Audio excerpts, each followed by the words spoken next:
Bonjour à tous et bienvenue dans la Collegia. Nous partons aujourd'hui à la rencontre d'Olivier Charnet, professeur de lettres classiques et initiateur de divers projets de reconstitution de machines antiques. Nous nous trouvons ici devant une reconstitution d'une scie hydraulique antique. Et aujourd'hui, nous sommes à l'école centrale de Lyon, qui est un campus en fait d'élèves ingénieurs. Et on travaille sur la scie hydraulique, c'est-à-dire une scie hydraulique antique qui est en fait automatisée. Quand même, un des premiers trucs de l'Antiquité qui est quand même fascinant, c'est ce mouvement de bielle-manivelle. C'était le premier mouvement en fait rotatif qui a été transformé en mouvement linéaire dans l'Antiquité. Et en fait, ce mouvement en fait, il a été perdu avec les années qui ont passé et retrouvé entre le 15e et le 18e siècle. Donc vous connaissez ce mouvement sur les chemins de fer classiques. Et donc nous en fait on a recomposé ce modèle-là, c'est un prototype, en fait il y en avait deux, peut-être trois dans l'Antiquité romaine.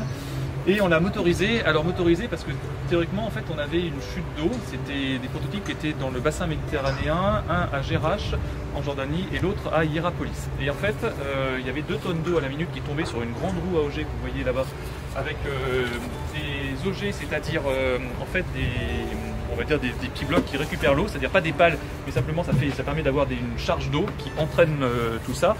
Et ces 2 tonnes d'eau minute, en fait, on les a convertis avec des élèves lycéens en un moteur avec un couple qui reconstitue exactement la même puissance.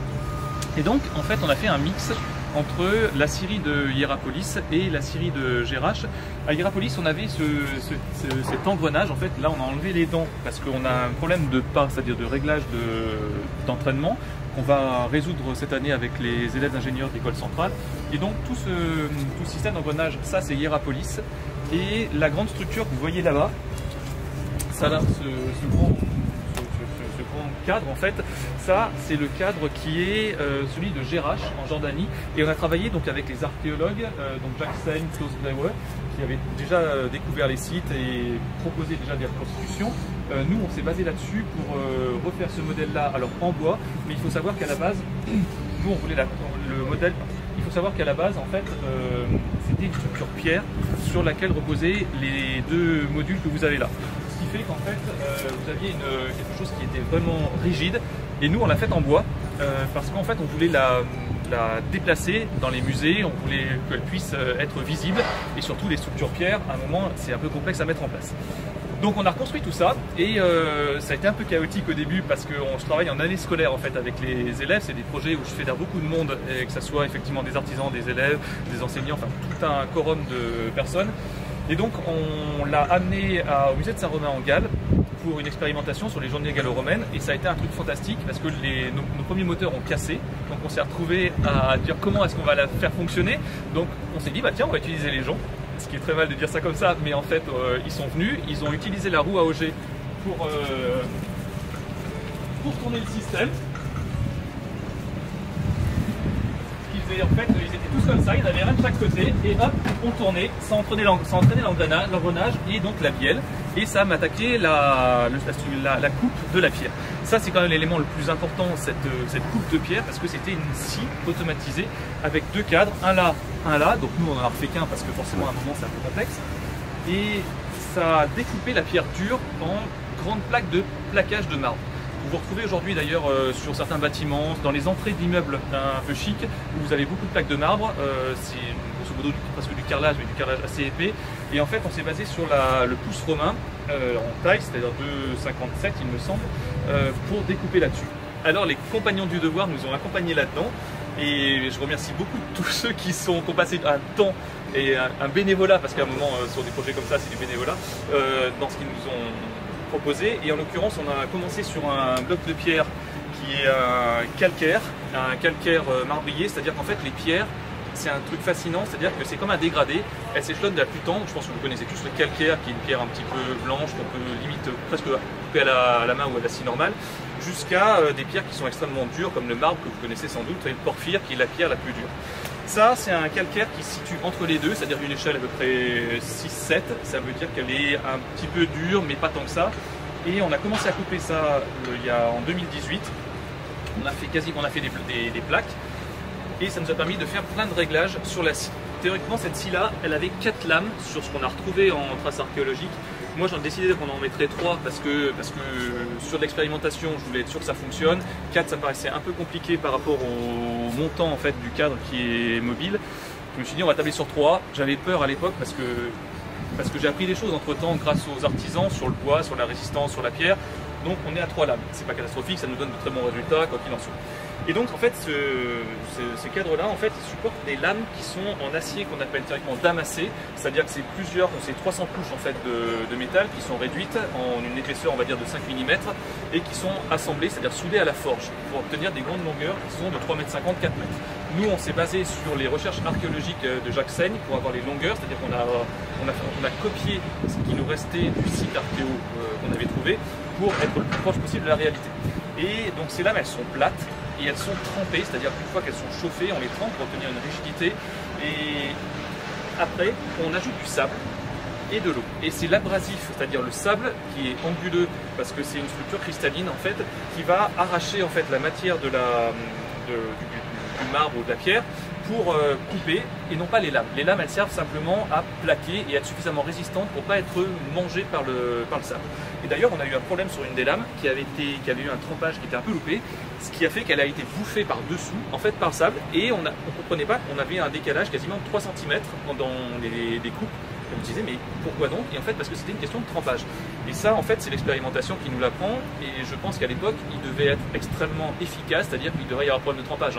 Vu la rentabilité qu'il devait produire, parce que le monde romain est un monde où on doit avoir une rentabilité. C'est pas le truc du genre vas-y on a le temps. Non, il faut être efficace. Et donc cette pierre-là, vous avez juste là, elle c'est une pierre qui est en dureté 13, c'est-à-dire qu'en fait le maximum de la dureté c'est 14 pour les pierres marbrières.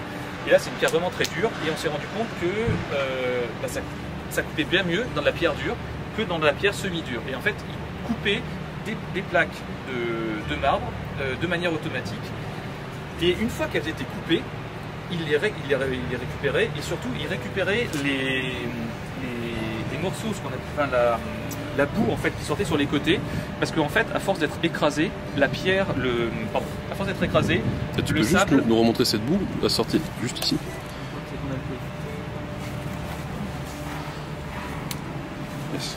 Donc ça c'est la boue de sillage. Ouais, ça c'est la boue de sillage. Et en fait c'est le sable il a été écrasé, c'est-à-dire qu'il est tout doux maintenant, un peu comme les grains de ponçage quand c'est très très fin pour le bois. Et ça permet après d'être réutilisé parce qu'il gâchait rien en fait. Il faut vraiment tout réutiliser. Et il l'utilisait pour polir les statues de marbre ou les plaques, c'est-à-dire qu'il les frottait l'une contre l'autre. Et après la dernière étape, c'était Jacques Dehaze qui me disait ça sur les compagnons du devoir, puisqu'ils ont pas mal de retours là-dessus. Ils utilisaient de l'ose de sèche avec de l'huile d'olive et ça faisait justement un dernier patinage qui était hyper nickel, c'est-à-dire que la pierre était vraiment un miroir tout simplement. Et plus on avance dans le temps, plus on se rend compte qu'en fait la machine est hyper fonctionnelle, que logiquement l'apport d'eau à l'époque romaine en tout cas devait pouvoir la faire tourner pendant 8 heures. À 8 heures, on descend à peu près sur de la pierre dure à 2 cm à l'heure, qui est quand même relativement rapide. Aujourd'hui sur du diamanté on descend quasiment à 1 mètre à l'heure, c'est énorme mais c'est pas du tout la même chose. De toute façon c'était quoi? C'était un entraînement hydraulique?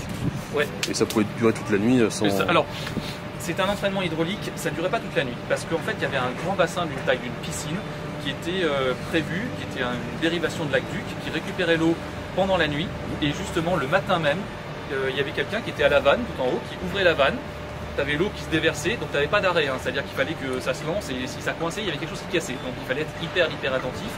Et pendant une journée, c'est-à-dire du matin jusqu'au soir, c'est-à-dire jusqu'à ce que le bassin soit vide, il s'asseyait. Et hop, la nuit, il remettait la vanne, le bassin se remplissait, etc. Et on s'est rendu compte aussi que, d'après les représentations ou les restes de sites archéologiques, il devait y avoir aussi une certaine automatisation de l'apport d'eau. Donc nous, on est en train de travailler là-dessus pour se dire qu'avec un canal en tuile percé, on peut avoir effectivement une sorte de petite pluie qui permettrait d'avoir un dispatch de l'eau de manière régulière. La question du sable aussi, on se dit qu'avec une sorte de tamis, on doit pouvoir tout automatiser. Après, ça reste des suppositions, de toute façon, mais on s'approche de quelque chose qui devait être le plus fonctionnel possible. On sait que les Romains aussi, ils avaient un truc fantastique, c'est que pour la descente de ce cadre-là, qui est mobile, nous, on galère un petit peu parce qu'il y a c'est de l'expérimentation de toute façon, pour avoir des systèmes de décharge, c'est-à-dire de réglage des lames pour éviter qu'elles basculent trop comme ça ou comme ça. Donc en fait, on met des poids pour équilibrer la structure. Sauf qu'en fait, Klaus Grewat, c'est l'archéologue allemand qui a bossé sur Hierapolis, il me disait ce qui serait intéressant, c'est d'avoir un système à cliquer, c'est-à-dire une sorte de crémaillère quoi, qui permette de clac, clac, clac, clac, clac, clac, clac, en fonction de la descente du bloc, de descendre progressivement et d'avoir une harmonisation en fait de cette découpe. Donc ça va être cette année ou l'année prochaine, une fois qu'on aura fini de rectifier la lanterne, qu'on aura rectifié aussi toutes les forces de friction, l'alignement de la vie et de la bielle. Et à terme, on va donc mettre quelque chose, un enclos qui va être propre, parce que l'école centrale, elle est en résidence ici, c'est-à-dire qu'en fait, elle va rester ici, les élèves centraliens pourront s'en servir comme projet, comme démonstration et tout ce qui va avec. Et cet objet va servir aussi à la science, parce qu'on va continuer l'archéologie expérimentale. Sur ce projet-là, je pense encore pendant 2 ans, parce qu'on a encore plein de questions qui se posent. On a aussi des comparatifs de résidus avec ce qu'ils ont trouvé sur Lyon, parce qu'à Lyon il y avait un atelier de sciage aussi, mais monolame, manuel. Et on voulait savoir avec quel sable en fait ils sciaient. Ici à Lyon, visiblement on s'oriente plus vers un sable de Saône qui a un côté abrasif. Ça c'est la ville de Lyon et le service archéologique de la ville de Lyon qui nous ont fourni beaucoup de sable. Les pompiers ont plongé dans la Saône pour nous récupérer des pièces de sable et je les remercie tellement parce que ça nous permet de faire tous nos essais et c'est vrai que ça nous fait une variété de tests qui sont super intéressants en fait. Alors je reconnais qu'on ne changera pas la face du monde sur des projets d'archéo expérimental, mais ça nous permet de nous tourner vers le passé, de comprendre en fait d'où notre technologie elle vient parce que tout ça, ça a été inventé dans l'Antiquité, on s'en sert tous les jours aujourd'hui, que ce soit les systèmes de coupe, les systèmes d'entraînement de roues et tout ce qui va avec.